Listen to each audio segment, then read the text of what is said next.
মহারাজ পদ্ধতি এসে গেছেন, মুখ্যমন্ত্রীও বলবেন, তাই আমি আর দীর্ঘায়িত করতে চাই না। তাই মহারাজ আমি বিক্রম এর অবদান আমরা কখনো ভুলতে পারবো না। যদি যাই বলুক, যে বলুক, কারণ ইতিহাস ইতিহাস ইতিহাসের বিকৃতি করা যায়, ইতিহাসকে লুকিয়ে রাখা যায় না।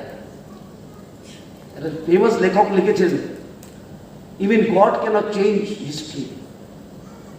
ভগবানও ইতিহাসকে বদলাতে পারে না, আর মানুষ তো কি বিকৃতি করা যায়, খুব শৌখিনীয় দৃষ্টিকোণে দেখা যায়, সেটাকে বিভিন্ন রঙে রাঙিয়ে দিতে পারেন, কিন্তু সময় সব সত্যকেই নিয়ে আসে সামনে। একটা ঘটনা আছে মহারাজ আমি বিক্রমের জীবনে, আমি প্রায় বলি সেটা, কারণ আমার খুব পছন্দ এই কথাটা। যখন পূর্ববঙ্গে দুর্ভিক্ষ হয়েছিল, ডেট আমার ঠিক নেই, ডেট আই থিঙ্ক 1943 যখন দুর্ভিক্ষ হয়েছিল, বহু লোক এখানে এসেছিল ত্রিপুরা রাজ্যে খাদ্যের অভাবে। উনি রাজ কর্মচারীদেরকে বলে দিলেন, গোদামগুলি খুলে খাবার দিয়ে দাও বিনামূল্যে শর্তে। কিছুদিন পর কিছু রাজ কর্মচারী এসে বললেন ওনাকে, মহারাজ এভাবে তো ক্ষতি হবে, অন্তত কিছু পয়সা লাগে বিতরণ করার জন্য, যে গাড়ি ভাড়া বা রিক্সা ভাড়া।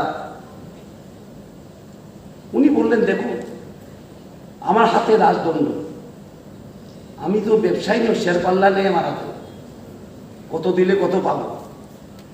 আমার হাতে রাজদণ্ড, ন্যায়ের দণ্ড, সবার সাথে ন্যায় করা, সুতরাং এক পয়সাও নেওয়া যাবে না বিতরণের জন্য। সুতরাং এই ছিল আমাদের ইতিহাসের কথা, সেটা নিয়ে গর্ব করার দরকার। বিশেষ করে যুবক যুবতীরা যারা আছেন, স্কুলের ছাত্ররা আছেন, ছাত্রছাত্রীরা আছেন, যারা যুবকরা আছেন, ওদের জানার দরকার, গর্ববোধ করা দরকার। যেমন কবিগুরু রবীন্দ্রনাথ বলেছেন, গাছ যদি শক্ত হোক, গাছের শক্তি ওর গুলিতে। The strength of the tree lies in its root.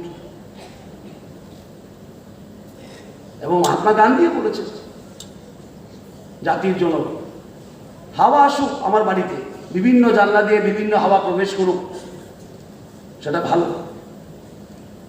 এমন না হোক, এমন হাওয়া না আসুক যেটা আমার চাল উড়িয়ে নিয়ে যায়, তবে আমি গৃহহীন হয়ে যাব। সুতরাং আমরা শিখব অন্য দেশ থেকে, আমরা জানবো, নতুন টেকনোলজি মডার্নাইজ করবো, সব করবো, কিন্তু সংস্কৃতি আমাদের, ইতিহাস আমাদের রক্ষা করতে হবে। বিভিন্ন সময় বিভিন্ন লোক আসবে, বিকৃতি করার চেষ্টা করবে, সত্যকে ধরে রাখার কাজই সমাজে, সত্যকে ধরে রাখার কাজ সমাজে। এবং মহারাজ পদ্ধতি এসে গেছেন, মুখ্যমন্ত্রীও বলবেন, তাই আমি আর দীর্ঘায়িত করতে চাই না। আমার খুব ভালো লাগলো আজকের এই কার্যক্রম, আইসিএকে অভিনন্দন জানাই।